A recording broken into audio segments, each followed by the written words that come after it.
Okay, the curing process. This is an important ingredient right here.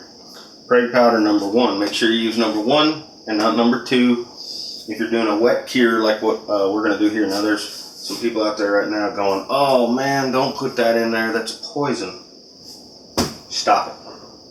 Next thing you know, you'll be talking to me about my whiskey. Here's the thing about this poison. It has an ingredient in it called sodium nitrate, and I think it is, what percentage? 6.25% sodium nitrate, 93.75% salt. So here's the scoop on sodium nitrate and sodium nitrite. Sodium nitrate is a naturally occurring metallic salt, also known as saltpeter. Wait. Salt what? Saltpeter. Peter? Peter. Saltpeter. Peter. And when it is introduced to bacteria in curing meat, it goes through a chemical transformation and becomes what's called sodium nitrite. Now, companies like Hoser Hill Farm here have packaged sodium nitrite instead of sodium nitrate to speed up the process, giving you the ability to cure these meats in 8 to 10 days. We'll take a look at them. There have been some studies that I've read where when consumed in large quantities, they've been carcinogenic to lab rats and whatever other animals they use in the lab. We're not going to be using large quantities. We're going to be using 1 teaspoon per 5 pounds of meat, and that's going to get mixed in with the wet brine.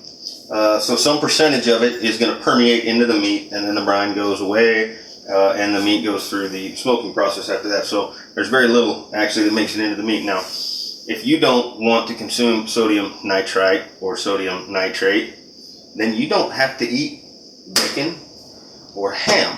What this also does is inhibits the growth of botulism. Although very common, these bacteria can only thrive in conditions where there's no oxygen. Certain foods, such as home canned or cured foods, can provide an ideal environment. If you don't have sodium nitrate or sodium nitrite in your bacon and your ham, it's not cured. It's not bacon, it's pork belly, and it's not ham, it's rump roast. Nitramines are a carcinogenic that's been shown in quantities to cause cancer in lab rats and other lab animals. So what other animals do they use in labs? I hope they don't use dogs. Or baby seals? Or kittens. Or unicorns? Or flamingos. Or rainbows? Rainbows. Yeah, I drink a lot of that wine. And what happens when this becomes a problem, carcinogenic, is when they are heated to a temperature above 266 degrees. So if you're cooking your ham in the oven up to 140, 145 degrees, you're good. Here's my process for making the cure. First, I'm going to put a little bit of water in a pan, and I'm going to get it up to a simmer. And then I'm going to come over here, and I'm going to get my curing spices that I created. And I'm not really going to share that recipe with you, but I'll give you a quick glance at some of the ingredients that are in here. Don't forget the cracked pepper ever. So we're going to take this bad boy and we're going to put it in there. We are not putting our sodium nitrite or our preg powder in because you don't want to cook that.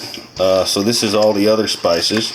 So now I'm turning the stove off and I'm taking it off the heat, and I'm basically just going to let those spices kind of steep in there for a minute while the water starts to cool. Oh man, I can already smell that. Holy moly, that smells like Christmas time right there in a pot.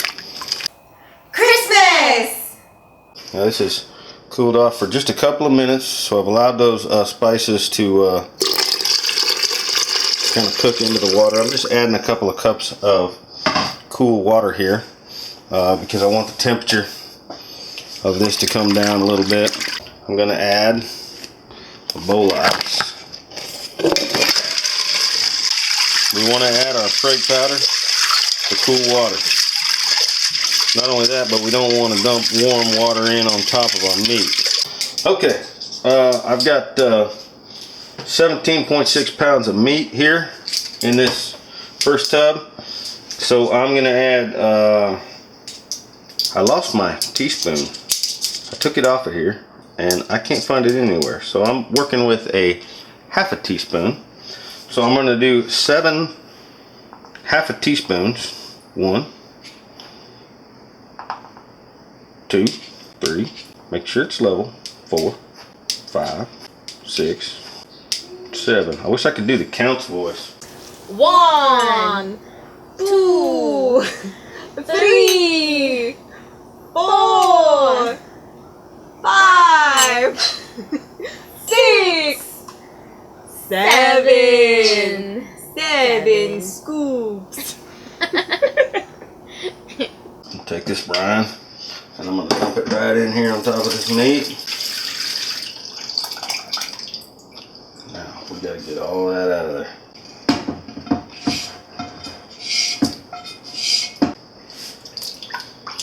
And there you have it. I'm going to add a little bit of water just so those are covered up. Then I'll start my next pot. We'll get all 4 of these going.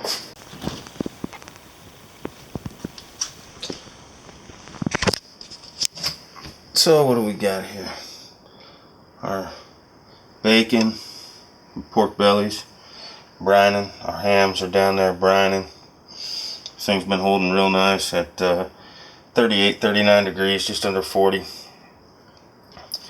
Popping up over 40 right now because I had the door open for a minute, but we're keeping a good close eye on that. What we're going to do now that we've got all this liquid and meat cooled down to the same temperature is we're going to inject it. You're going to want one of these right here. Make sure it's clean. A little water squirting out of there because I just cleaned it. Now what I'm doing by injecting these is not making them juicier. It's not going to it's not going to have any effect on how much liquid is in these hams in the end or how juicy they are. What it's doing is it's getting those nitrites that are needed to cure the meat. It's getting them inside. Without injecting them, it would take weeks for these nitrites to permeate all the way inside. And then there's other risks that you run. So we're injecting these pockets of fluid into the middle, and over time, over several days, what's going to happen is the liquid on the inside of the ham and the liquid on the outside of the ham are going to equalize, and it'll be as if it had sat in there for a long time and allowed that liquid to work its way all the way inside. So we're just speeding the process of getting all those nitrites all the way into the core of this thing by injecting it. I'm going to go ahead and add some water to this too. Make sure those things stay good and covered. Okay, this stuff's been brining for about a week now, and I'm going to smoke this tomorrow. But before I smoke it, I want to rinse it off, clean some of the salt off of it, and then we're going to put it back in for about 12 hours in another brine that's not really a brine. I call it the syrup mix. That's where we'll introduce our brown sugar and molasses. But the first thing we're going to do is we're going to pull these out of here. That belly. That's just going to be some amazing bacon. So we'll make sure our water's cold. And rinse them off real good. Don't drip it in your whiskey. That'd be bad. Look at that big old ham. Holy moly. Now it really is a ham at this point because it's cured. Oh, Mongo right there.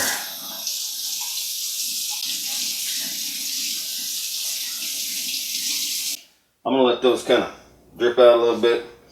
I'll probably rinse them off one more time and clean those pans out before I put them back in the tubs. First thing I'm gonna do is go empty these tubs, and then we're gonna make our syrup. Yummy. And the syrup's real simple.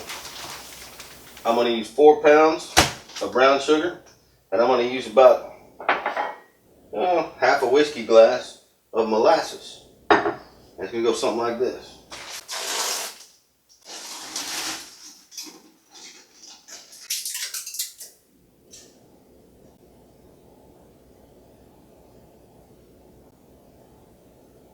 About that much.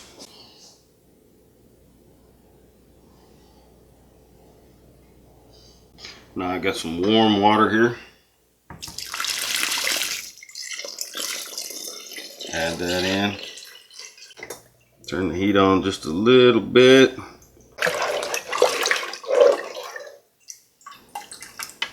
I just want to make sure everything's well dissolved. So I'm going to add some more cold water now.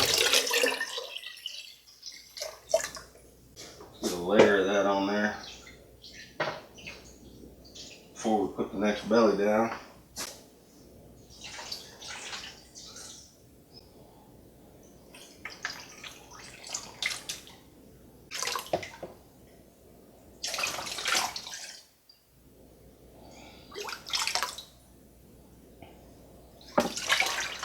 Fill it up the rest of the way with some cold water. And back in the fridge until tomorrow, when we put the final touches on them with an applewood smoke. Oh, look at those hams. Holy moly. Bacon. This is what they call making bacon. Are you getting hungry? Not if you got more wine. Oh yeah.